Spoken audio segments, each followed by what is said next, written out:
Great. I think we should start now. Good afternoon and good evening to everyone, depending where you are joining us from. Thank you for joining us for today's webinar, Supporting Aligned Action on Sustainability in Production Landscapes. Before I introduce our speakers, I would like to cover a few housekeeping topics. You can go to the next slide. So today's webinar is being recorded. We will be able to share a link with you after the event is complete. We also welcome you to revisit the content yourself and maybe also share it with your colleagues as well. We provide live language interpretation for Bahasa Indonesia and English. So please choose the language from the interpretation button with the globe pictures at the bottom of your screen. Baik Bapak dan Ibu, kami menyediakan interpretasi simultan untuk bahasa Indonesia dan Inggris. Untuk mendengar penerjemahan bahasa Indonesia, silahkan klik menu interpretation, ada gambar bola dunia di bagian bawah layar dan pilih bahasa Indonesia untuk mendengar interpretasinya. The last point is we also invite your comments and questions, so please look at the Q&A or chat box on your screen. If you think of a question for the speakers at any point, just type in there, and I will either pose it to our speakers at that time or hold it for the discussion portion at the end of our main session. So today's webinar is being presented by the local practitioner network Perahu Association from Indonesia and Social Entrepreneurs for Sustainable Development in Liberia, or SESDEF. And both organizations are our partners to support ProForest Production Landscape Program. So to kickstart the webinar, we would like first to introduce this program. If you can go to the next slide, please. Next slide, please. And this will be shared by Sophie Hickman, ProForest Program Director, who's also leading this work. Sophie, it's all yours. Thanks very much, Cinta, and I'd just like to say welcome to everyone who's participating, and a great thanks to our presenters today. It's really exciting for us to be able to share this this experience that we've had over the last 3 years. If you move to the next slide, I'll just say a few words about ProForest for people who perhaps don't know us so well. ProForest is a group of both non-profit organizations and companies, and we work together throughout the world in supporting the transition to agricultural commodity production and sourcing that delivers positive social and environmental outcomes for people and for planet. So we're very much a mission-driven organization aiming to support sustainability in production landscapes and through responsible production and sourcing of agricultural commodities. And we work in 3 ways, through supporting companies, working directly with companies to support more responsible practices, supporting collaborative initiatives, both between companies, with government, with civil society, with local organizations, and by providing knowledge and capacity building. And this, if you go on to the next, click one more, we kind of have a process that goes through awareness, commitment, implementation, and achieving these positive outcomes. So going back one slide, a word about the production, no, forward, that one, that's lovely. The Production Landscape Programme is one of our longer term programs within ProForest, and it's funded through the UK aid, which is under the Forest Governance Markets and Climate Programme for the last 3 years, and will be embarking on a new extension to that at the beginning of April. So we're continuing to work in the same focal countries, which are Indonesia, Ghana, Liberia, Cameroon, as the production companies, and then in demand kind of countries, we're also working with China and at a global level around the sustainable production of commodities, particularly palm oil, cocoa, rubber. There's a real focus for the program, and the program has been looking very much at how we help companies that are sourcing and producing commodities to align their actions on deforestation and sustainability and social and environmental positive outcomes, how we help them to align with national and subnational processes and initiatives, and particularly working at large scale in production landscapes, and sort of how we can bring out or provide the environment where companies and government and local communities can work together. We've also worked a lot in awareness raising and capacity building, and that's what we'll be focusing on today. And there's been an element of engaging with Chinese organizations around responsible sourcing and investment through China. If we move to the next slide. So just a few of the highlights of the last 3 years. We've worked on producing some global guidance on how companies can engage with landscape level initiatives, and producing training materials that support that and that can support some of the work at the national level. But the next two are the ones that we're going to focus on today, and these are around capacity building on land rights, gender inclusion, and multi-stakeholder processes in Liberia, and the establishment of a local practitioners network in Indonesia. And those are the two areas that on this part about building capacity and building awareness that we're very excited to hear more about today. So without any more, I will pass back to Cinta to introduce our two speakers. Thanks very much, Cinta. Thank you, Sophie. Again, if any of you have further comments or questions about the program, please type in the Q&A or chat box, and then we can share it later. So I am now going to introduce our first speaker, Raffi Marbamas. He is the coordinator of local practitioner network in Riau, Indonesia, called Perahu Association. He will share the development of the local practitioner network, the support for multi-stakeholders collaboration, and their future roles and activities as well. The presentation will be in Bahasa Indonesia. So, Bang Raffi, terima kasih atas waktunya hari ini. Saya tadi sudah menyampaikan sedikit perkenalan. Silakan Bang Raffi menyampaikan presentasinya. Ya, terima kasih Mbak Sinta. Selamat malam waktu Indonesia. Mungkin selamat siang untuk waktu London ya. Baik.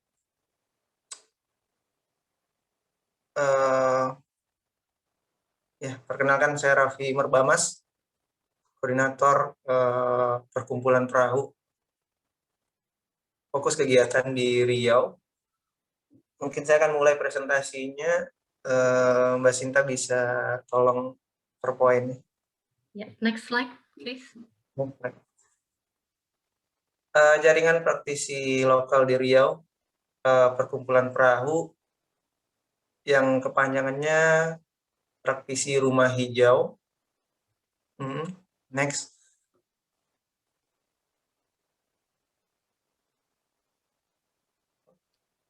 Next slide, please, Juni.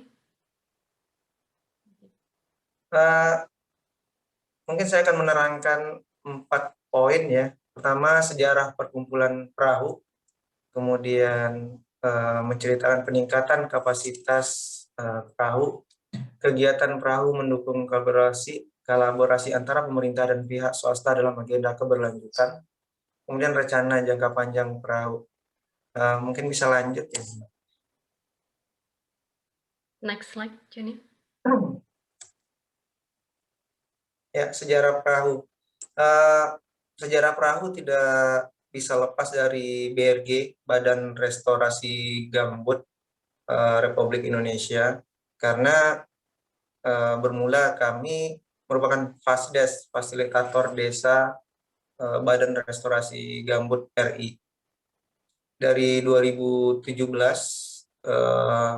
sampai 2020, FASDES tersebar di beberapa desa dan di beberapa kabupaten yang tentunya desa-desa gambut yang memiliki histori kebakaran dari tahun 2015 sampai 2017 ya. Kemudian kami sebagai Fasdes bertugas mengedukasi masyarakat, di mana mensosialisasikan tentang pentingnya melindungi gambut, bagaimana mengolah gambut supaya tidak merusak lingkungan, tapi ekonomi juga tetap berlanjut. Nah, itulah kami Fasdes. Kemudian, tapi tentunya program dari negara, Badan Restorasi Gambut itu terbatas 1 tahun untuk satu desa. Selepas 1 tahun berakhir, bagaimana keberlanjutan dari DPG, itu Desa Peduli Gambut yang dulu kami dampingi. Dari situlah kami mulai berpikir bahwa ini harus dilanjutkan gitu, karena waktu setahun itu terlalu prematur atau terlalu cepat untuk mengatakan itu sudah mandiri gitu, udah mandiri. Makanya wacana itu juga kita sampaikan dari Kasupogja juga, Mas Cuti juga mewacanakan seperti itu. Nah, wacana tentang ingin membentuk sebuah asosiasi fasilitator desa di Riau itu sudah kita bicarakan mungkin ya semenjak tahun 2019. Nah, di tahun 2020 Profores Indonesia sembari memberi pelatihan peningkatan kapasitas kepada kami, sekaligus memfasilitasi gitu, memfasilitasi untuk membentukkan jaringan asosiasi. Kemudian ditetapkan waktu itu musyawarah bersama yang dihadiri kurang lebih ya 2/3 ya, kisaran 30 sekian fasilitator desa dari tahun 2017 sampai 2020 tersebut. Nah, di gedung DLHK, Dinas Lingkungan Hidup dan Kehutanan Provinsi Riau, maka kami bersepakat membentuk jaringan profesi rumah hijau yang disingkat Perahu. Ya, sampai sekarang kita sudah melakukan penguatan kelembagaan, termasuk soal kepengurusan. Kita juga sudah menyusun kita mau kemana sih gitu. Kita perahu, bagaimana peran perahu untuk keberlanjutan lingkungan, itu sudah kita susun, mulai menyusun dokumen perencanaan jangka panjang, menengah, dan jangka pendek perahu sendiri. Kemudian secara legalitas di negara SK Menkumham itu juga sudah kita urus. Kemudian secara lokal di Pekanbaru juga kita sudah mengurus di tingkat terdasar RT, RW, dan kelurahan seperti itu. Mungkin lanjut ya. Next slide, Jenny.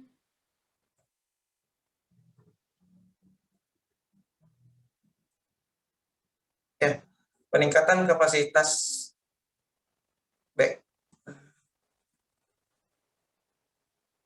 Bisa kembali ke slide ya. Peningkatan kapasitas perahu, tentunya kami Fasdes Badan Restorasi Gambut sudah diberi dari awal terkait kemampuan, terkait wawasan kami tentang lingkungan, bagaimana pemberdayaan dan sebagainya. Tapi terkait ilmu dan wawasan tentu tidak ada batasnya. Profores sebelum perahu terbentuk dan setelah perahu terbentuk memberi kami pelatihan-pelatihan pengembangan kapasitas diri waktu itu, pelatihan HCV, ACS, gender, dan FPIC. Sebuah yang ini tentunya memang waktu pembekalan dan pelatihan dilakukan BRG sendiri itu kami belum dapat seperti itu. Sudut pandang HCS ya sebuah alat ukur yang baru bagi kami, betul-betul membuka sebuah wawasan, dan bagaimana kami memandang sudut antara masyarakat, konsesi, kemudian pemerintah sendiri dan pihak-pihak lain itu tidak bisa ditinggalkan seperti itu.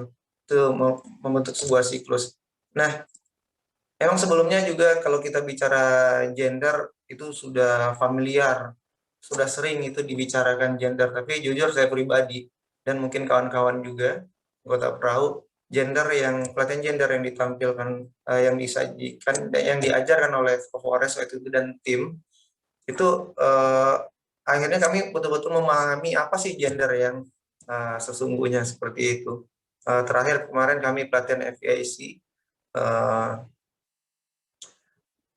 ya di situ kita sangat banyak mendapatkan ilmu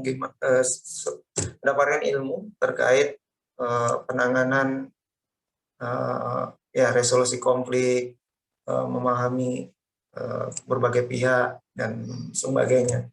Yang tujuannya memang semuanya untuk pengelolaan lingkungan hidup berkelanjutan dan berimbang kalau menurut saya. Kemudian ya mungkin dari pelatihan FEIC juga kita diberi pelatihan tentang aktor penting di desa ya, pendampingan menjadi sadar bagaimana sebenarnya kita tidak mungkin merubah seluruh desa, merubah seluruh manusia di desa itu kami rasa kemustahilan dalam waktu singkat merubah seluruh manusia di setiap desa untuk tiba-tiba sadar lingkungan itu mustahil, tapi bagaimana ilmu-ilmu memetakan aktor penting dan kemudian aktor tersebut bisa menjadi agen perubahan di desa tersebut. Jadi secara bertahap, ya mungkin saya sering bilang sama kawan-kawan namanya seperti autopilot gitu. Kalau sudah kita dapat championnya, kemudian champion ini merupakan orang yang didengar di desa, dan orang ini sudah satu frekuensi dengan pemahaman kita terkait lingkungan, itu nanti akan berjalan sendiri. Mungkin itu hal-hal yang juga kami dapatkan. Jadi pelatihan yang dilakukan Forest sangat mendukung kami secara pribadi di lapangan, tentunya perahu secara keanggotaan. Mungkin seperti itu. Next slide, Junior.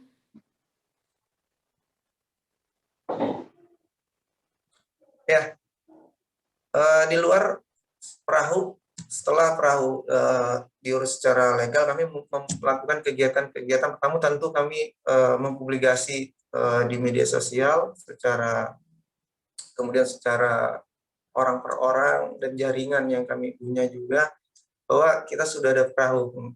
Nah, termasuk kita menjalin komunikasi dengan Kementerian Kelautan dan Perikanan ya, KKP. Nah, waktu itu KKP butuh support terkait ya mereka ada kegiatan ground check gitu, ground check kondisi mangrove di Rupat, di Dumai, kemudian di Bengkalis di 2 kecamatan seperti itu. Nah, waktu itu kita perahu aktif menemani, kemudian mengarahkan juga dan sama-sama membuat termasuk kita juga yang memetakan kondisi mangrove di beberapa titik. Nah, memang dari hasil tadi kami belum bisa melakukan apa-apa, tapi minimal dari data ground check tadi kami membuat sebuah artikel bahwa mangrove di Riau itu sudah dalam keadaan terancam. Nah, itulah salah satu yang awal dulu perahu lakukan, ya cukup mendapatkan apresiasi dari banyak orang dan dibaca, dan berharap dari kegiatan tersebut dan dari tulisan kami tersebut menjadi salah satu acuan lah bagi kawan-kawan dan pemerintahan seperti itu untuk mangrove-nya. Kemudian terkait rencana jangka panjang perahu ya, ya memang secara tertulis belum ada, tapi ada wacana-wacana yang sudah diwacanakan oleh BRGM, Badan Restorasi Gambut dan Mangrove ya. Kemudian juga dari KKP untuk kegiatan bersama. Mungkin dari Badan Restorasi Gambut itu kegiatan mendukung kegiatan-kegiatan DMPG, Desa Mandiri Peduli Gambut.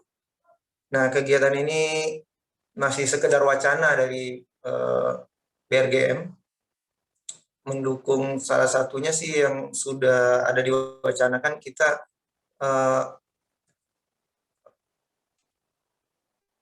kegiatan kaderisasi ibu-ibu ya, wanita di desa untuk meningkatkan ekonomi desa melalui kegiatan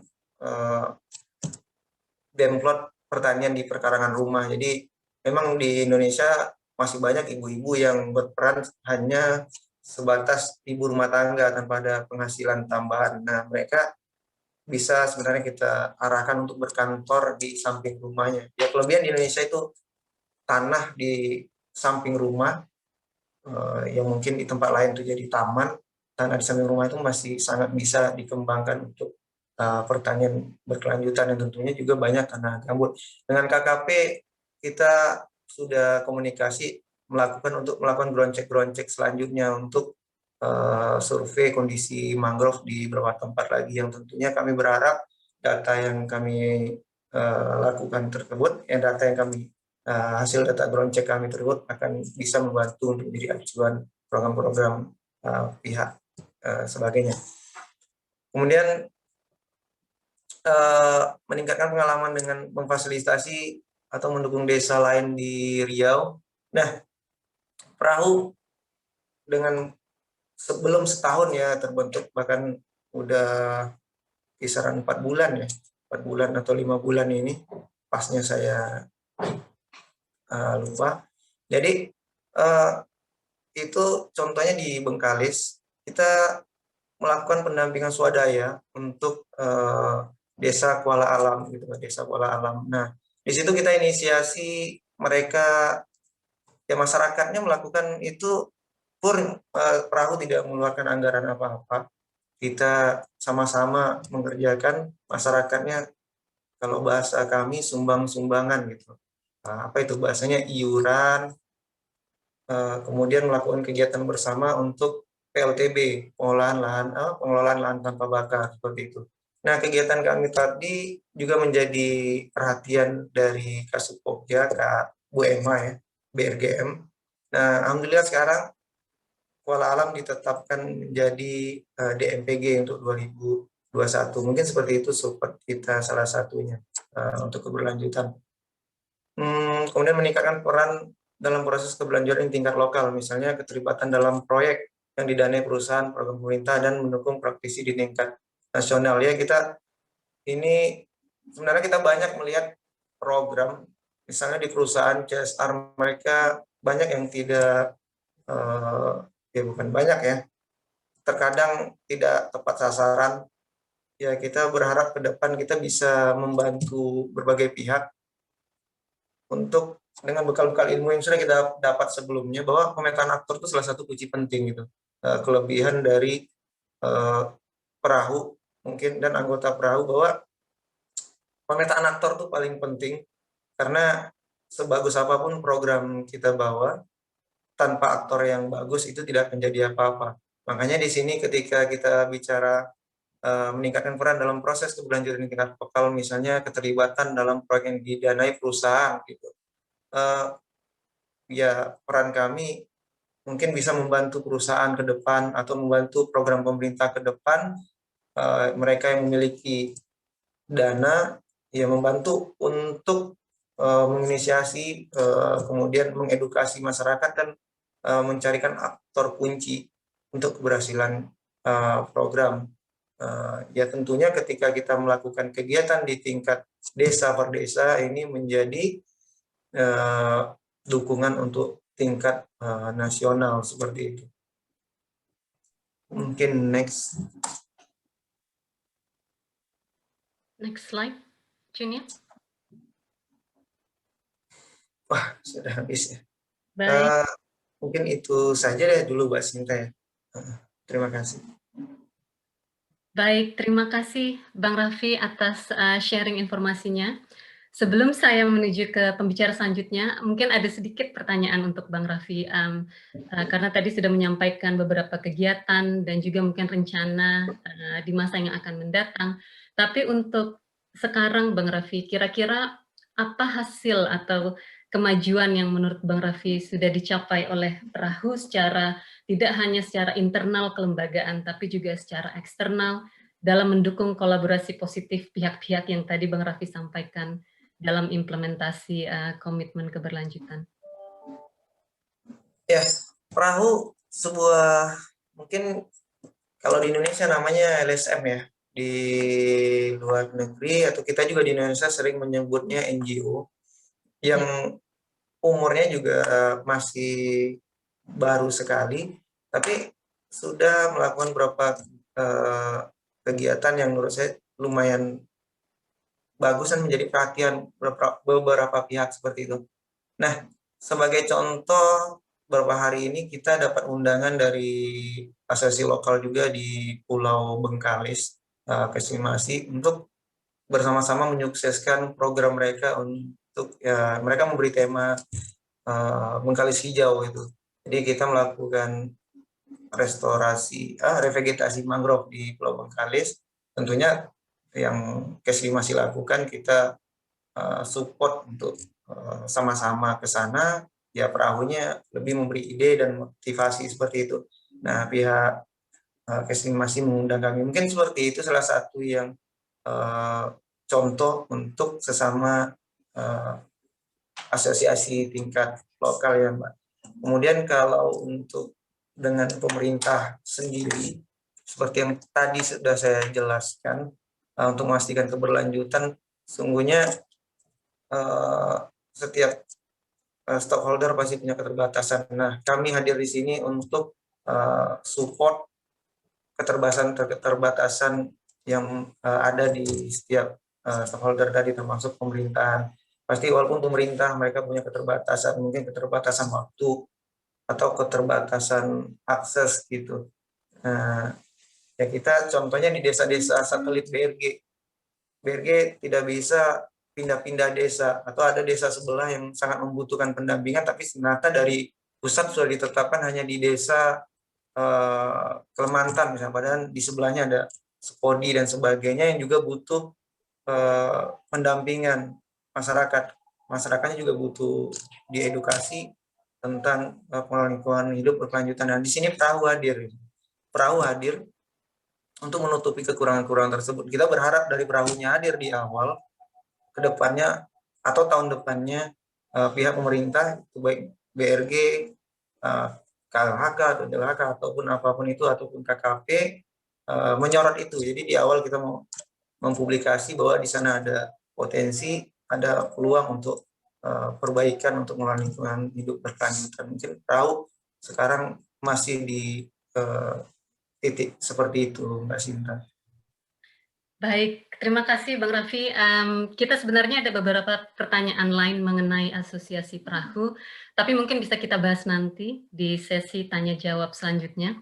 Saya akan melanjutkan ke pembicara selanjutnya sekarang. Thank you, Bang Raffi. Sama-sama, Mbak Sinta. Terima kasih. Terima kasih. I will now move to our second speaker, Mina Beyan. Mina is the Programs Director at Social Entrepreneurs for Sustainable Development, or SESDEF, in Liberia. And at this opportunity, she will share how SESDEF established their involvement and support in Proforest Production Landscape Program, also to include opportunity, challenges, and lessons learned as well. So without further ado, Mina, it's all yours. Thank you. Thank you very much. Good afternoon to some of you and good evening to our colleagues in Indonesia. My name is Mina Beyan again, and I work with a local organization, a Liberian registered NGO called Social Entrepreneurs for Sustainable Development, and SESDEF for short, if you would like that. SESDEF was established in 2009, and our goal is to support development models which promote social, economic, and environmental justice, particularly for those marginalized from development processes, including rural communities, women, and youth. And our work is rooted in two key principles, that is FPIC, free, prior, informed consent, and self-determination. Since its inception, SESDEF focus has centered around ensuring sustainability practices in community forestry and agro-commodity production. and we also worked at both the national and subnational level. SESDEV is fully engaged with APOI, and APOI is, we are fully engaged in APOI and AFI activities in Liberia, both coordinated by Proforest. We started supporting Proforest on the production landscape program in Liberia since 2019. Next slide, please. The PLP focus in Liberia, the crops that are focused on in Liberia is all palm, rubber, and timber. And then we are also adding cocoa. And the issues that are being focused on includes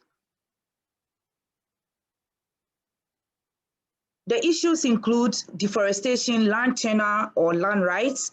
We also looked at forced and child labor, and then gender exclusion. SESDEV has been involved from, like I said, from 2019, and we are looking, basically we have been supporting Proforest with stakeholder identification and engagement, which includes, giving advice on relevant stakeholders and how to engage them. We also provide support in organizing of meetings and workshops, like helping with the attendance list, invitations, checking out for the venues, and then other logistics. We also support capacity building, especially with needs assessment, looking at the characteristics of the participants and providing advice, training program, developing the training program, coming up with logistics and follow-up actions. Next slide, please. Our collaboration with Proforest have provided some outcomes. And one of the key outcomes that we've got is an assessment of initiatives addressing deforestation, child labor, and child and forced labor, land rights and land tenure issues, smallholder inclusion associated with agro-commodity production. We have also had a gender assessment of the policy environment in relation to the cocoa, oil palm, rubber, and timber value chains. We've also developed partnership with UNDP, GGP, Green Growth Partnership, and the Ministry of Agriculture for the development of national guidance for private sector engagement in landscape initiatives using the oil palm strategy as a case study. We have also developed a mutual understanding among key stakeholders, especially government institutions and private sectors, on the benefits of aligning private sector commitments with national and subnational initiatives for maximum impacts. So a lot of meetings, a lot of awareness creation was done, particularly on this aspect. Next slide, please. We have also held or organized 2 face-to-face training courses.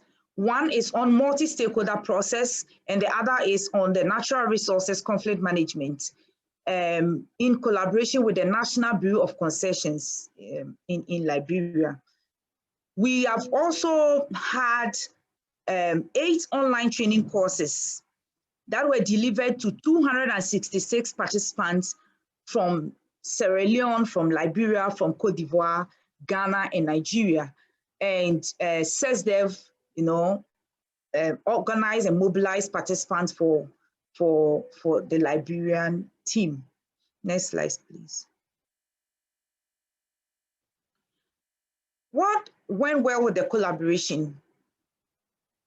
Like I earlier mentioned, SESDEV is a national NGO, and then it started since 2019. So because of the local knowledge we have in the sector, we're able to support Proforest to identify and engage with the right stakeholders and the initiatives.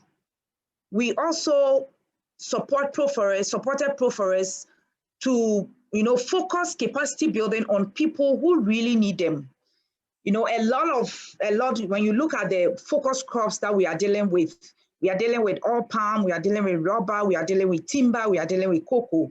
So we have a lot of people that have interests.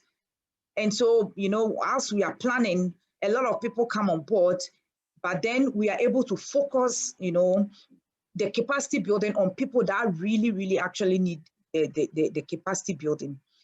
We also help or supported Proforest to get value for money on services. And particularly, the cost of services for international organizations and for local organizations are different when it comes to Liberia. If you are an international organization, your cost is higher, but you are a local organization, your cost is lower. But Proforest is not present or based in Liberia. And so with SESDEV leading the organization, looking for service providers, we're able to actually get value for money on services that were provided. We also make inputs for the extension phase. And not only Proforest that we provided support to during since 2019, but as a local organization, we have also learned a lot from Proforest, especially when it comes to deforestation issues about agro-commodity production sector.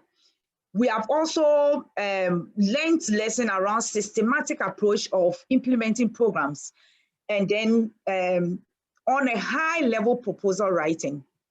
We have been collaborating aside the PLP. We have been collaborating, to look for extra funding, additional funding for the work that we are doing. So we have been writing proposals together, and the high level proposal writing is something that SESDEV had actually learned from Proforest, and all because of this collaboration that we have.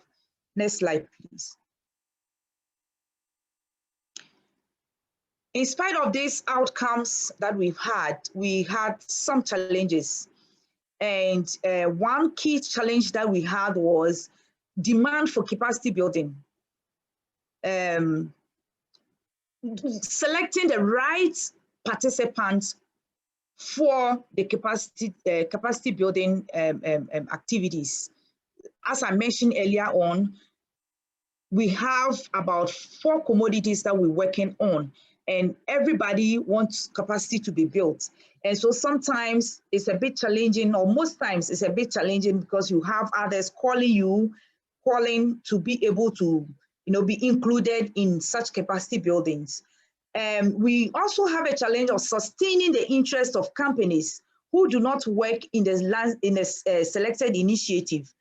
I mentioned earlier on that we are focusing, we selected oil palm to focus on, using the oil palm strategy as a case study to develop the guidance.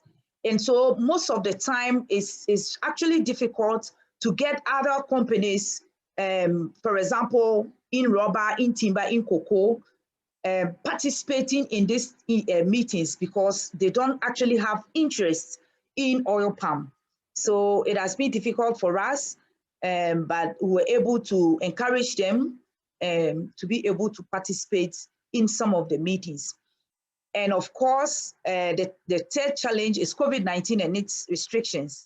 We were supposed to have trainings, but because of COVID-19, Proforest team couldn't travel from Ghana to Liberia, but were able to use virtual meetings, the internet, to provide online training for 8 courses, which although it was a challenge, but we're able to do that in 2020. And next slide, please. we also had some lessons that we learned from this collaboration. And one of that is implementing a program such as the PLP in a fast-changing sector in Liberia without Proforest presence requires a credible local partner who understands the sector to be able to support. We also learned that stakeholders' perceptions, their needs, their interests may vary with time. And so it is important to take these into consideration when implementing programs such as the PLP and by using adaptive management and innovative approaches in its delivery. We also learned that collaborating to implementing programs with a credible and respected international organization such as Proforest raises the local organization profile and respect. A typical example in 2020, early 2020, we had an organization from Europe looking for a partner to work with in Liberia, and somebody recommended. So during interacting with us, they asked, what international organization have you worked with? And we mentioned Proforest, another international organization. They were highly impressed, and we were able to get that consultancy to do the work in Liberia for them. So it raises our profile, it raises our respect in everything. Next slide, please.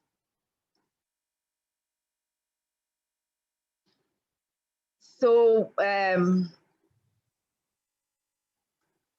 we are more exciting. We in CESDEV are more exciting for the extension phase that is to come or about to start because of the development of the FP guidance in the light of the Land Rights Act that we have.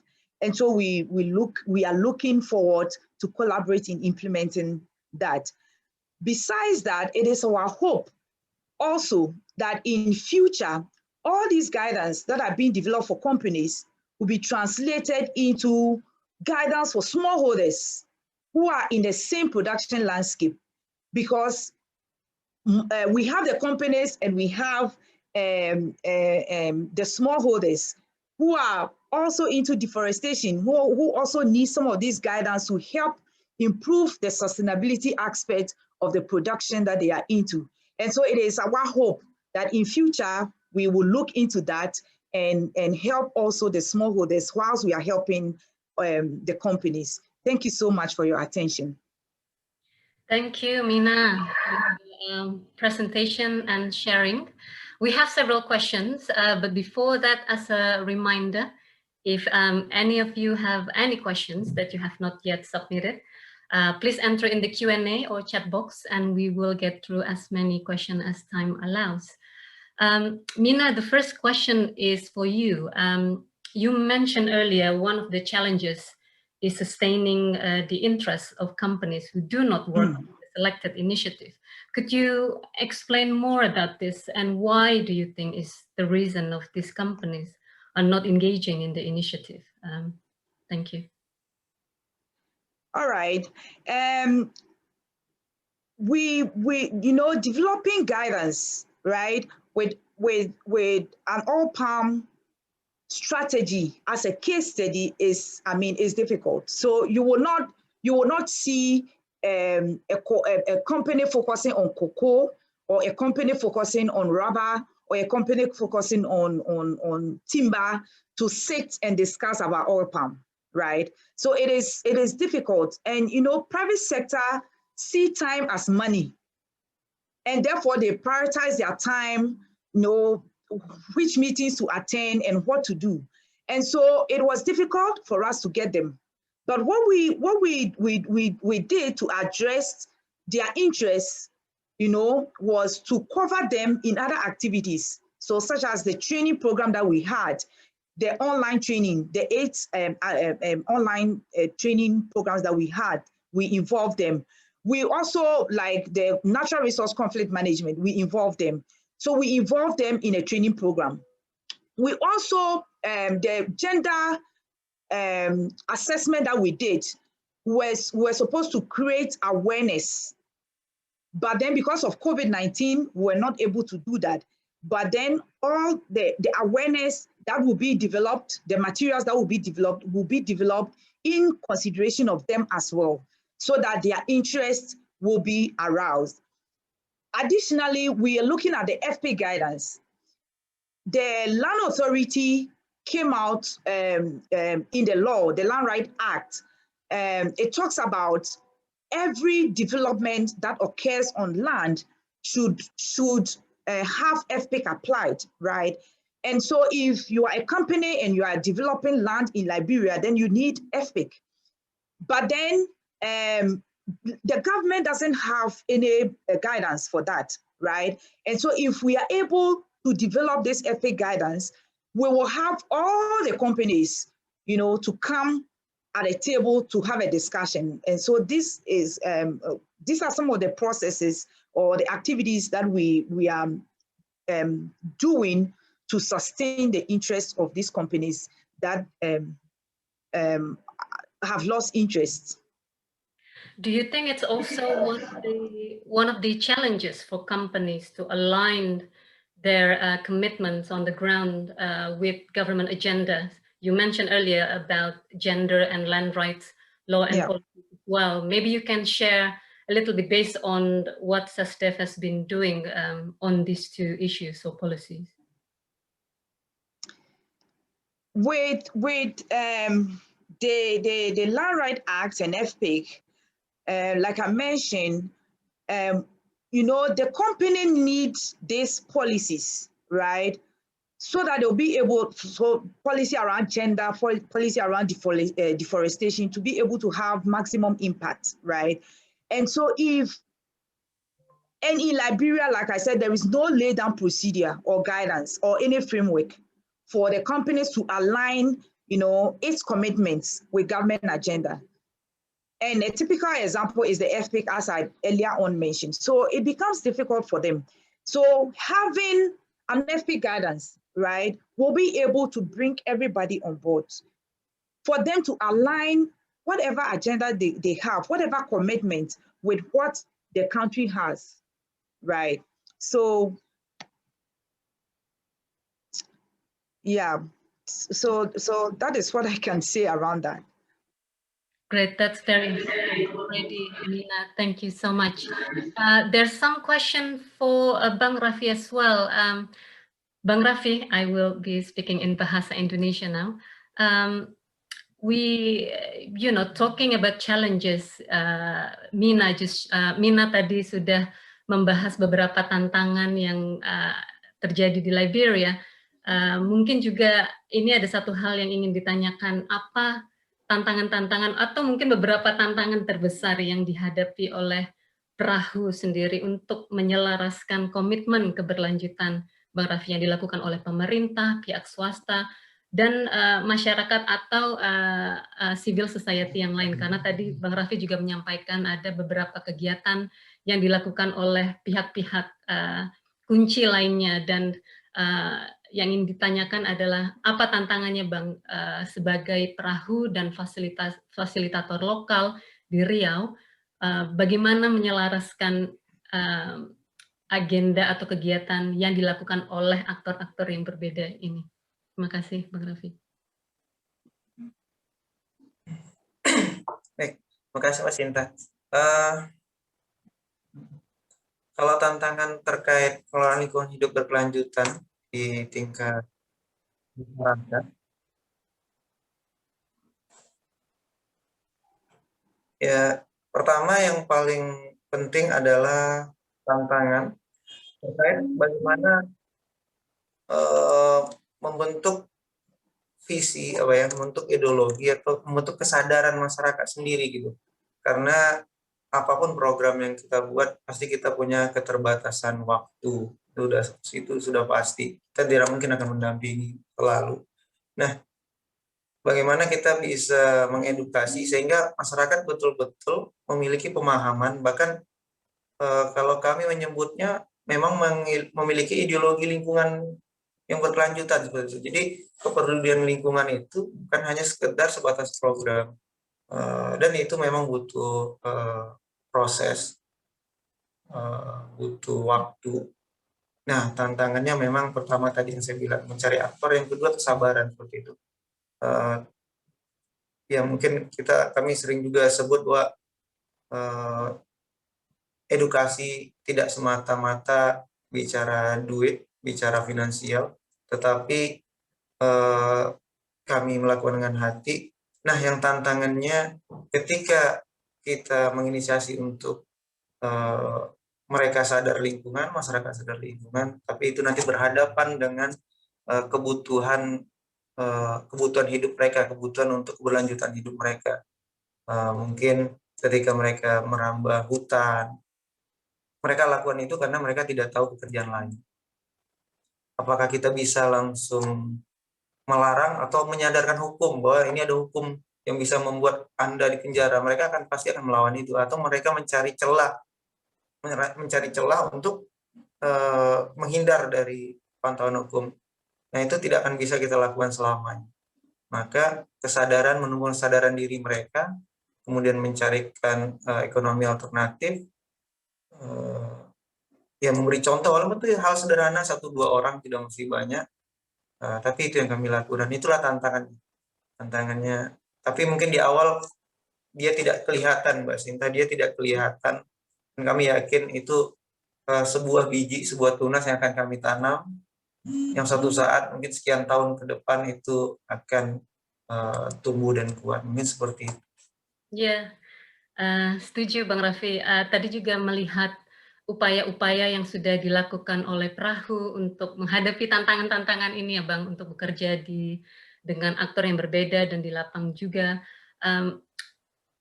Tapi sampai saat ini kira-kira tadi Bang Raffi juga menyampaikan beberapa keinginan perubahan yang diharapkan dari pihak-pihak atau aktor yang terlibat. Tapi hingga saat ini kira-kira apa perubahan itu sudah muncul Bang, atau sudah bisa dirasakan oleh Bang Raffi dan teman-teman? Contohnya bagaimana tingkat pemahaman tentang isu-isu keberlanjutan, terutama yang berkaitan dengan isu-isu sosial yang tadi Mina juga sampaikan di Liberia, dan juga Bang Raffi juga tadi menyampaikan tentang gender dan FPIC. Bagaimana, mungkin itu salah satunya ya Bang, bagaimana tingkat pemahaman mereka tentang isu-isu itu oleh masyarakat dan pemerintah dan pihak swasta juga yang walaupun mereka punya kebijakan dan agenda, belum pasti juga bahwa mereka sepenuhnya mengerti tentang isu-isu. Apakah perubahan-perubahan itu sudah, walaupun sedikit, sudah bisa mulai dilihat Bang saat ini? Mungkin saya memberi contoh satu desa, tapi mohon maaf saya tidak bisa menyebutkan nama desa secara langsung, karena saya akan memberi contoh kegiatan itu terkait illegal logging, seperti itu.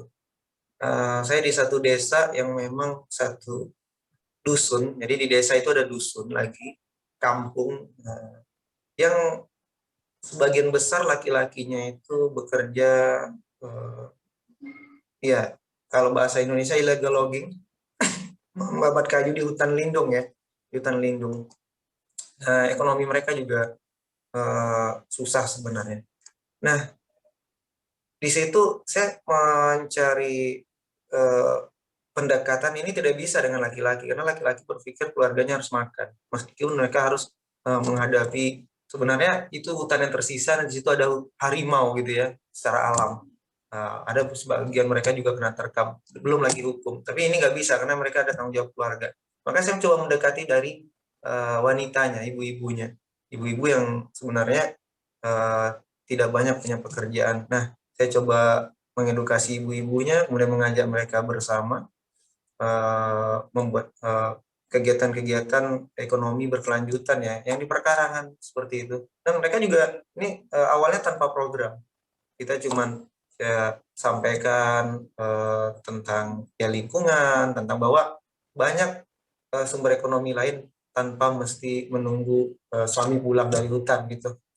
Nah, dan itu setelah 1 tahun saya tinggalkan sampai sekarang mereka berlanjut, bahkan walaupun belum betul-betul mandiri, tetapi mereka sudah panen, walaupun mungkin nilainya sedikit, tapi mereka semangat senyum mereka itu sangat luar biasa. Saya berharap nanti itu juga berimbas kepada suaminya gitu, berimbas pada suaminya bahwa suaminya nanti akan, oh nggak mesti.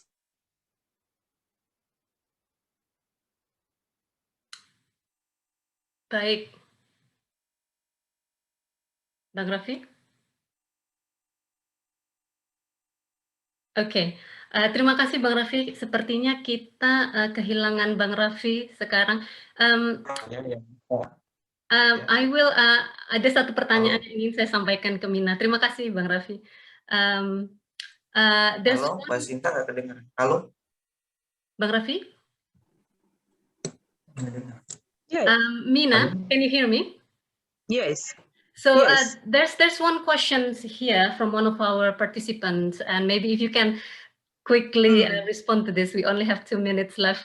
The question is, to what extent monitoring of companies' practices by communities integrated into your approach when assessing companies' commitment? If you can respond it very quickly, that will be great, Mina. Thank you. You're welcome. So communities are being supported by different organizations, even including CESDEV, to monitor the operations of the companies, right? So we have tools, mobile applications that we are giving to the communities that they can use to do the monitoring. It gives time-stamped, is GPS referenced, and they are using that to do the monitoring. So communities are monitoring the activities of the companies. I don't know if that is okay, or I need to explain further because of the time. Yes, I think. Yeah.